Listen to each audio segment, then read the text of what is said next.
Oke, halo semuanya. Jumpa lagi dengan saya, Yoli Agnesia. Oke, kali ini saya akan coba bahas salah satu topik ya, atau subtopik pada ini sebenarnya keilmuan ya, atau ya mata kuliah kalkulus. Tepatnya di bab deret ya. Jadi kalau biasanya ini masuk ke kalkulus 2. Ya, pokoknya intinya ini adalah di bab deret gitu ya. Nah, ada banyak jenis deret, diantaranya adalah deret ganti tanda. Nah, contoh deret ganti tanda itu bisa kalian lihat di bagian yang ini ya. Nah ini, jadi dia ada negatif 1 di sini. Oke. Negatif 1, aduh. Sama aja ya.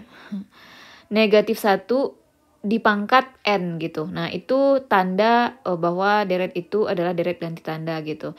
Jadi, dan kekonvergenan deret ganti tanda ini agak unik gitu. Jadi, kalau deretnya positif, kita punya nih beberapa uji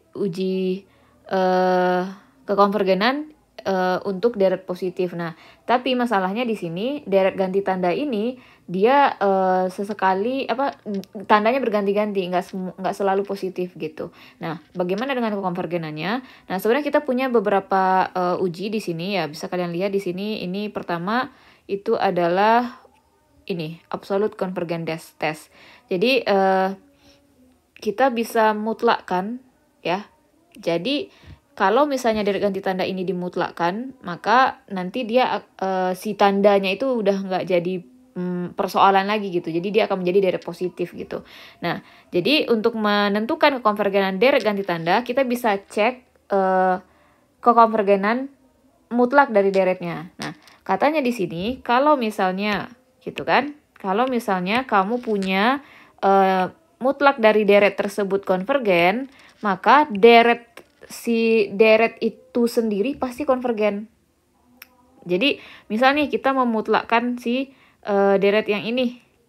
Nah, hasil deret hasil mutlak itu ternyata konvergen, maka gitu ya, deret ganti tanda ini konvergen. Nah, itu sebenarnya simple sebenarnya. Sangat praktis sekali untuk digunakan. Nah, yang kedua itu ada uji rasio mutlak ya. Jadi untuk uji rasio mutlak ini kita melimitkan rasio ya. Rasio itu apa? Yaitu hasil pembagian suku mutlak suku n plus 1 dengan suku ke n. Nah, hasil limitnya ini itu disebut rho. Nah, untuk rho yang kecil dari 1 itu menunjukkan bahwa deret ganti tanda tersebut konvergen secara mutlak. Nah, apabila si rho itu lebih dari 1, maka dia adalah deret yang divergen. Nah, kalau kita menemukan sama dengan 1, maka kita tidak bisa menyimpulkan kekonvergenan deret tersebut. Gitu ya. Nah, oke. Ini ada semacam pengantar ya untuk menjawab soal-soal yang ada. Oke, saya di sini punya 2 buah soal. 3 dong. Ya, 3 soal. 3 buah deret maksudnya. Soalnya cuma 1 ya. Jadi kita akan mengidentifikasi ya 3 buah deret yang ini itu apakah termasuk kekonvergenannya itu apakah termasuk konvergen secara mutlak, konvergen bersyarat, atau malah dia divergen. Nah, tentukan kategori kekonvergenan dari 3 buah deret ini. Nah, oke. Pertama saya akan bahas soal nomor 1. Nah, ini kita punya deret sigma dari n sama dengan 1 sampai n dari 1 sampai tak hingga untuk min 1 pangkat n plus 1 dikali dengan n kuadrat per e pangkat n. Nah, untuk karakteristik deret seperti ini ya, kita bisa lakukan ya, kita bisa ambil langsung ke ini. Kita bisa gunakan maksud saya si absolute ratio test. Nah, kenapa kita bisa gunakan ini? Karena kalau kita misalnya cari yang si UN-nya, si UN plus 1-nya, lalu kita bagi dengan UN, itu nanti kita bisa sederhanakan lebih gampang gitu. Ya, karena bentuknya ini per gitu ya. Oke, langsung aja di sini kita akan mulai menjawabnya ya. Jadi kita akan gunakan absolute ratio test atau uji rasio mutlak. Maka di sini kita membutuhkan UN plus 1. Nah, saya cari di sini. UN plus 1 ya. Jadi misal aja dulu. Kita misalkan dulu UN-nya adalah si dia ini min 1 pangkat N plus 1 dikali N kuadrat per E pangkat N. Nah, dengan demikian gitu ya. UN plus 1-nya itu adalah min 1 berpangkat N plus 2 dikali N plus 1 berpangkat 2 per E pangkat N plus 1. Nah, selanjutnya kita bisa tentukan kita bisa lakukan uji rasio. Jadi akan ditentukan di sini rho gitu kan. Nah, rho itu sama dengan limit dari mutlak UN plus 1 dibagi dengan mutlak UN. Nah, N-nya menuju tak hingga. Nah, mutlak UN plus 1. Nah, berarti ini kan mutlak dari min 1 berpangkat N plus 2, N tambah 1 berpangkat 2 per E pangkat N plus 1. Ya. Nah, di sini kan bagi gitu kan ya, ini mutlak jangan lupa. Nah, bagi ya ini dibagi dengan mutlak min 1 berpangkat N plus 1 dikali N kuadrat per E pangkat N. Nah, ini kita kerjakan, kita sederhanakan maksudnya. Rho itu sama dengan, nah yang min 1 berpangkat berapapun kalau dimutlakan dia pasti akan jadi 1. Ya kan? Sehingga kita akan punya di sini mutlak N ditambah 1 dikuadratkan per E pangkat N plus 1. Nah ini kan bagi. Nah, bagi bisa kita ubah jadi kali dan kita balikkan pecahan yang si penyebutnya ini. Wait, ini agak gelap ya. Nah, jadi ini di sini E pangkat N per N kuadrat. Nah, jangan lupa dimutlakkan. Nah, karena ini udah pasti positif ya. Kenapa? Karena ini kuadrat ya, bentuk kuadrat dan E pangkat eksponensial itu pasti selalu positif range-nya ya, fungsi itu. Nah, maka kita akan punya di sini ya, kita samakan kita seletakkan bentuk fungsinya yang sama, N tambah 1 kuadrat per N kuadrat dikali dengan E pangkat N per E pangkat N plus 1. Nah, kemudian untuk ini nggak usah pakai mutlak lagi ya, karena ini udah pasti positif gitu. Nah, untuk yang E ini kita akan bersisa, limitnya kok hilang? Aduh, sorry. Ya, jadi di sini rho sama dengan limit N menuju tak hingga gitu. Rho sama dengan limit N menuju tak hingga. Nah, kita bisa limitkan masing-masing ya. Jadi untuk ini limit ya, N menuju tak hingga. Nah, N kuadrat ditambah 2N gitu kan. 2N ditambah 1 dibagi N kuadrat. Nah, ini limit N menuju tak hingga. Ini sifat teorema limit deret ya, limit deret ya. Limit deret ya, benar. Jadi asalkan setiap bentuk yang ini itu ada nilai limitnya, maka kita bisa pisahkan gitu. Ya, kita cek aja ada atau enggak gitu ya. E pangkat N per E pangkat N plus 1. Nah, untuk yang ini karena pangkatnya sama persis ya, atas bawah atau pembilang dan penyebut punya pangkat tertinggi yang sama, ini pasti 1 ya. Nah, sedangkan ini kita bisa tulis limit N menuju tak hingga. Nah, sederhanakan ini, berarti ini akan menjadi, ini bisa kita sederhanakan juga, ini sama dengan E pangkat N dikali E. Nah, sehingga ini dicoret, dibagi ya, sama dengan 1, sehingga kita punya seper E. Nah, limit seper E itu adalah seper E. Jadi, rho kita itu adalah 1 per E. Nah, ingat E itu adalah bilangan Euler 2,7 sekian-sekian.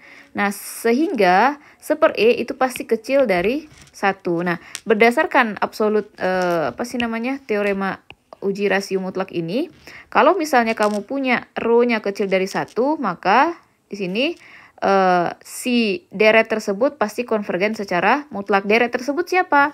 Nah, deret yang kita mutlakkan tadi, gitu. Si UN-nya itu. Bukan si UN, si deret dengan deret ganti tanda tadi. Nah, kita tulis di sini, jadi deret min 1 pangkat N plus 1 N kuadrat per E pangkat N adalah atau konvergen secara mutlak.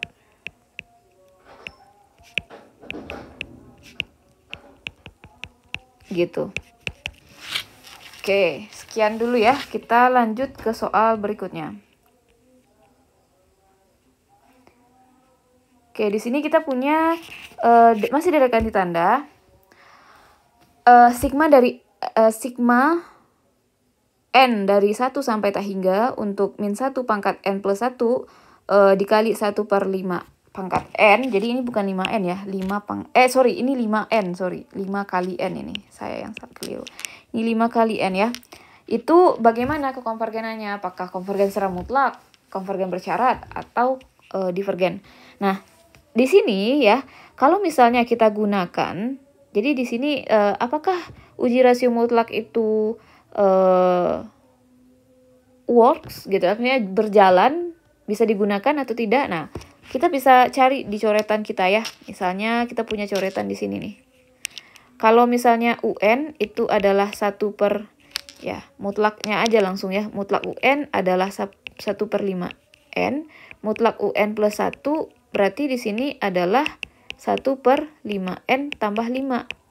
Nah, kalau dibagi 1 per 5N tambah 5 dibagi 1 per 5N, ini akan menjadi 5N per 5N tambah 5. Jadi hasil limitnya nanti ya, limit N menuju tak hingga, limit N menuju tak hingga, ini akan menjadi 1. Nah, kalau misalnya kita gunakan uji rasio mutlak, jadi ini dengan uji rasio ya, mutlak. Nah, kita mendapatkan row-nya ya, ini row. Row-nya itu 1. Nah, ingat tadi kalau row-nya sama dengan 1, kita tidak bisa menyimpulkan kekonvergenan deret tersebut. Nah, makanya uji rasio mutlak untuk deret yang ini tidak bisa digunakan. Nah, berarti kita cari nih cara lain. Caranya kan nggak cuma 1. Nah, coba kita sekarang,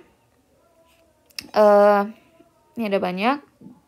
Ini ada limit ke, oh saya lupa ya ngasih satu lagi nih.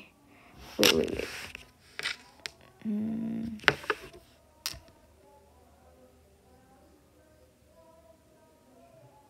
Oke.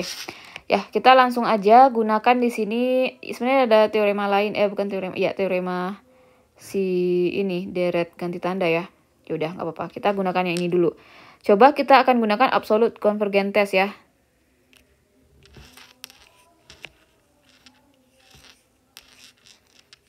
Nah, ini berbunyi seperti ini. Jika mutlak dari si deret tersebut konvergen, maka deret tersebut konvergen. Nah, kalau misalnya mutlaknya divergen, deret tersebut divergen atau konvergen, ya kita nggak tahu. Nah, ini nggak bisa juga digunakan ya. Coba. Ini kenapa ini nggak bisa digunakan juga? Coba kita mutlakkan ya. Jadi, misal kita punya UN-nya adalah min 1 N plus 1 1/5 N. Berarti mutlak UN itu adalah 1/5N. Nah, deret ini ya, deret ini adalah deret yang divergen. Kenapa? Kita bisa gunakan uji banding limit.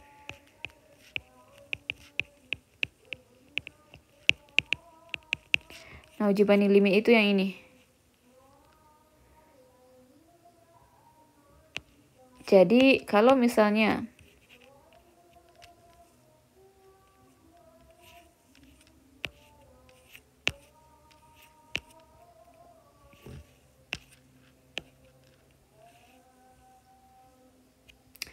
kita misalkan AN-nya itu adalah si Oke, jadi kita akan mencari kekonvergenan ya untuk menentukan kekonvergenan si UN gitu ya. Nah, si sigma UN maksudnya. Oke.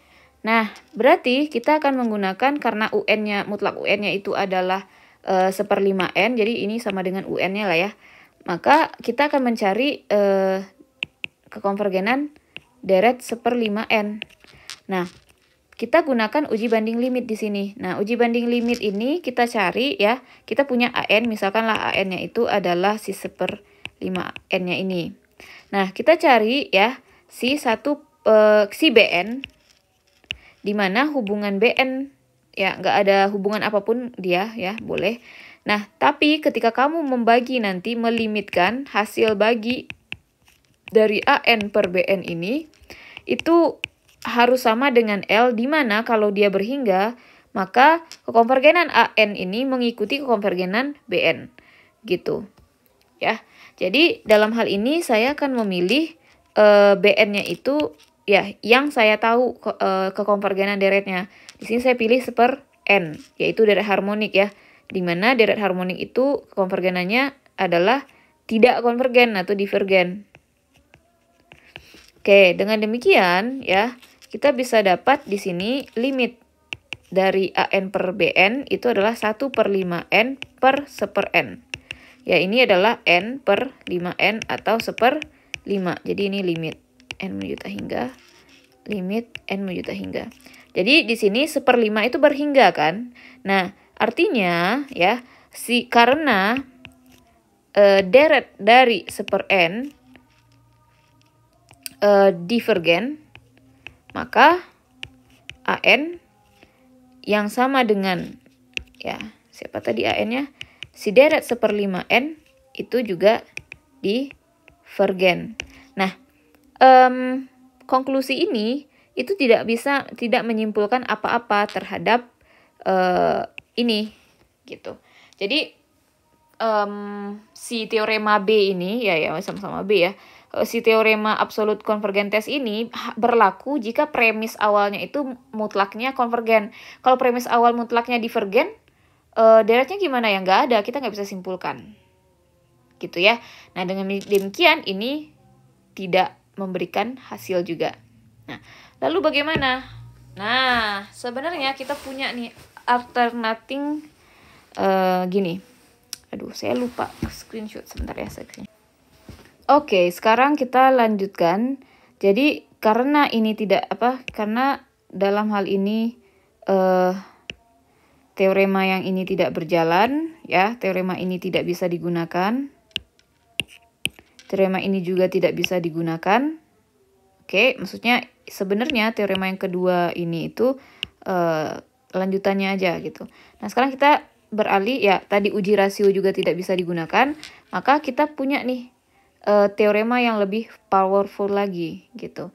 Dan teorema ini khusus untuk deret ganti tanda. Makanya ini disebut uji deret ganti tanda gitu ya.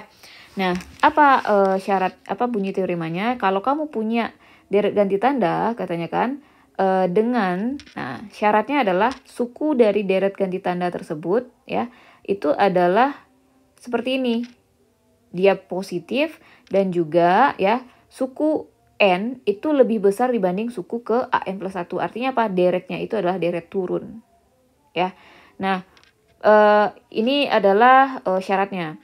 Nah, kalau kamu punya deret yang seperti itu, kemudian jika limit dari AN-nya itu sama dengan 0, maka deret ganti tanda tersebut konvergen. Gitu. Jadi, balik lagi, kita punya tadi deret kita apa? Deret kita di sini adalah, nah ini yang benarnya ya. Jadi kita punya sigma dari N sama dengan 1 sampai tak hingga min 1 pangkat N plus 1 1/5N. 1/5N. Nah, perhatikan di sini ini memenuhi syaratnya ya. Ini adalah deret ganti tanda. Oke, memenuhi syarat yang pertama. Terus deretnya turun atau enggak gitu. Nah, gimana kita ngeceknya? Ya kita cek aja. 1 ya UN-nya apa? Ya gini aja. 1 AN ya itu adalah 1/5N. Nah, AN ini lebih besar dibanding 1/5 N ditambah 5. Benar nggak? Ya, makin besar angka di bawah di si penyebut itu ya hasilnya akan semakin kecil gitu. Nah, ini adalah 1/5 N tambah 1. Yang dimana ini adalah AN plus 1. Nah, berarti ini memenuhi syarat yang kedua, yang ini. Nah, kemudian kita cek limit N menuju tak hingga dari AN. AN-nya apa? 1/5N. Berapa? Ya, 0. Nah, karena 3 premis ini sudah terpenuhi gitu ya. Jadi ya berdasarkan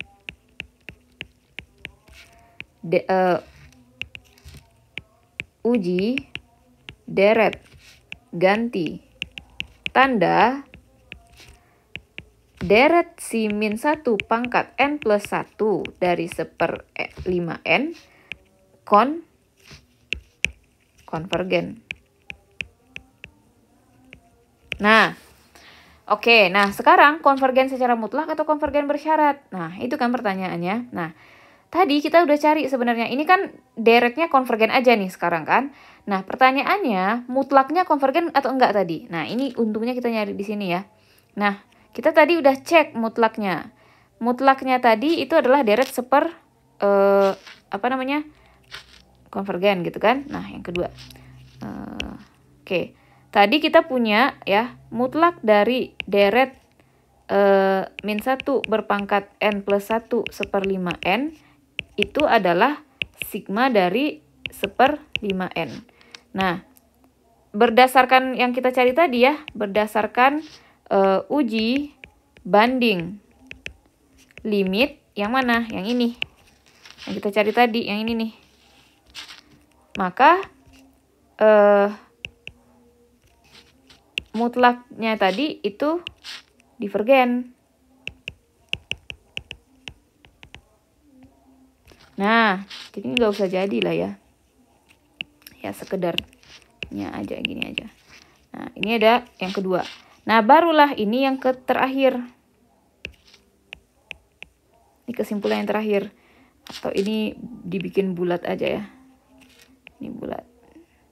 Nah, ini deret ganti tandanya konvergen, gitu ya. Jadi kalian harus bisa bedain konvergen mutlak sama konvergen bersyarat. Kalau konvergen bersyarat itu deret ganti tandanya konvergen. Tapi mutlak dari deret ganti tandanya itu divergen atau tidak konvergen. Nah, perhatikan baik-baik.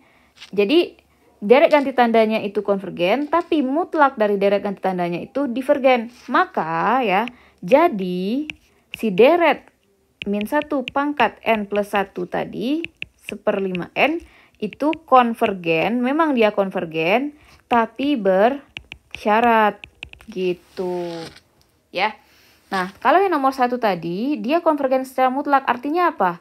Si deretnya itu sendiri konvergen. Kalau kalian mutlakin, dia juga konvergen. Nah, makanya itu disebut konvergen secara mutlak.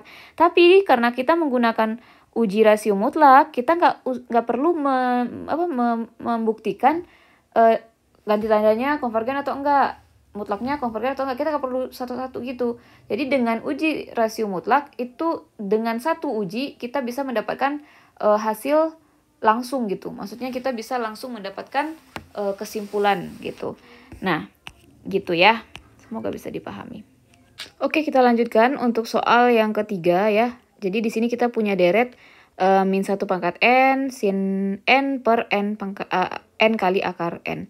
Oke, untuk deret seperti ini, kita kalau pakai uji rasio mutlak, ya uji rasio mutlak itu kan nanti kan mutlak UN plus 1 dibagi mutlak UN. Nah, ini dilimitkan. Nah, ini adalah rho. Jadi, kalau kita punya deret yang seperti ini, rho-nya itu akan ketemu pada akhirnya nanti sin N plus 1 per sin n gitu. Silakan kalian cek aja. Ini adalah limit ya di depannya. Jadi limit yang setelahnya itu adalah nilainya 1 gitu. Nah, untuk menyelesaikan ini itu sulit ya bagi saya gitu. Jadi nggak mungkin kita pakai uji rasio mutlak. Maka sekarang kita akan cari cara lain ya. Kita coba cara lain. Kita gunakan teorema yang ini.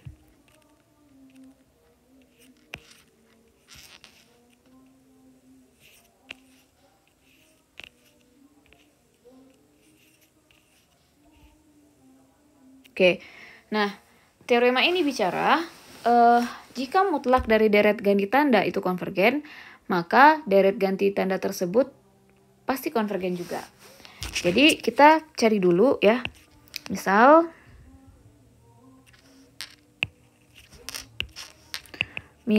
kita punya sigma UN itu adalah sigma dari min 1 pangkat n sin n per n akar n. Maka dengan demikian UN-nya adalah mutlak UN itu adalah mutlak dari sin n per n akar n. Atau ya ini kan ada min 1 pangkat n-nya di sini ya. Atau ini sama dengan mutlaknya ya bolehlah di mutlak ya pakai sin ya. Sin n per n akar n. Nah, ini adalah UN-nya. Oke, nah dalam hal ini karena mutlak dari UN ini adalah yang positifnya aja gitu ya, maka kita akan cek di sini akan dicek kekonvergenan deret sin n per n akar n mutlaknya. Oke. Nah, untuk mencek kekonvergenan ini kita akan gunakan akan dicek konvergen itu menggunakan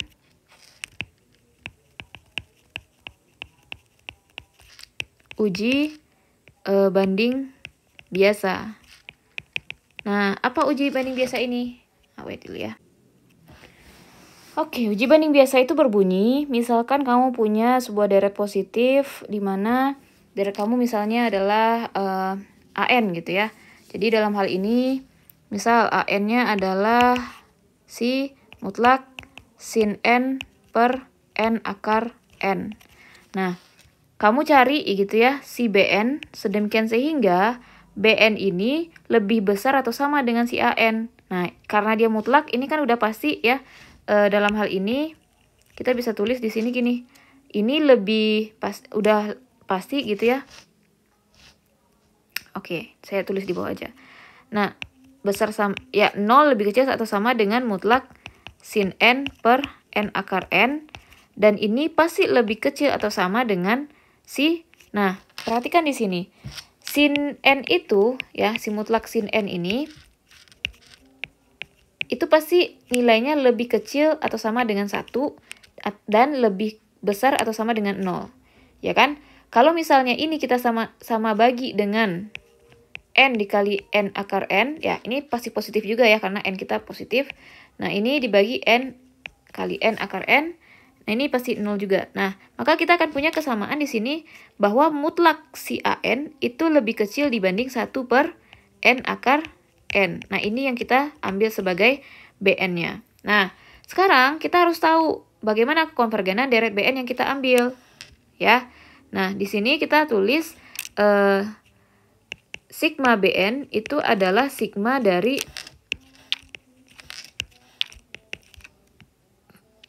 seper n dikali akar n. Yang ini sama dengan sigma dari 1 per n pangkat 3 per 2. Nah, ini adalah deret P. Adalah deret P dengan P-nya kecil dari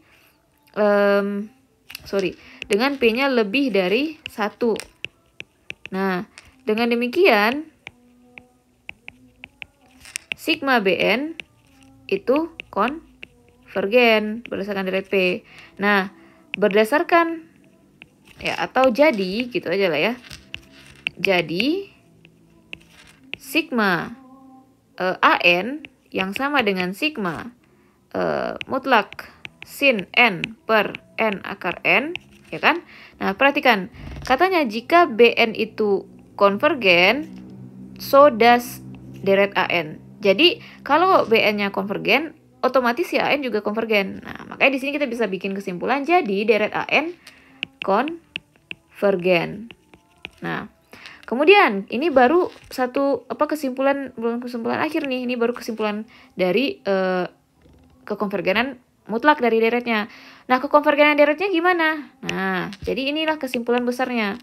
Jadi ini nggak usah ya pakai jadi. Nah, jadi deret si UN tadi apa UN-nya? UN adalah min 1 pangkat n sin n per n akar n. Nah, jadi deret ini, deret UN-nya itu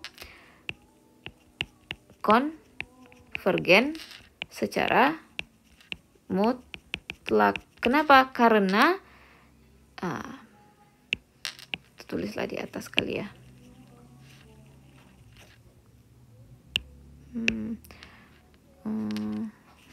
Adalah deret konvergen. Nah, jadi di sini kesimpulan untuk yang seluruhnya saya tulis dengan rapi ya. Padahal nggak rapi-rapi juga. Nah, ini kesimpulannya gini. Karena deret mutlak UN yang sama dengan sigma dari AN-nya tadi ya, yang sama dengan sigma mutlak sin n per n akar n itu konvergen ya. Karena ini konvergen, maka ya sebenarnya maka berdasarkan gitu kan ya, tapi ya nggak cukup lagi, maka deret ya si UN-nya itu bolehlah, maka sigma dari UN yang sama dengan ini adalah deret yang konvergen secara mutlak. Kenapa? Ini kan konvergen aja, Bu. Nah, tapi karena dia konvergen juga, si deret mutlaknya konvergen juga, maka dia adalah konvergen secara mutlak. Seperti itu ya. Jadi ya itu aja ya pembahasan kita. Semoga bisa dipahami. Jika ada pertanyaan boleh dituliskan di kolom komentar ya. Oke, terima kasih. Sampai jumpa di video selanjutnya.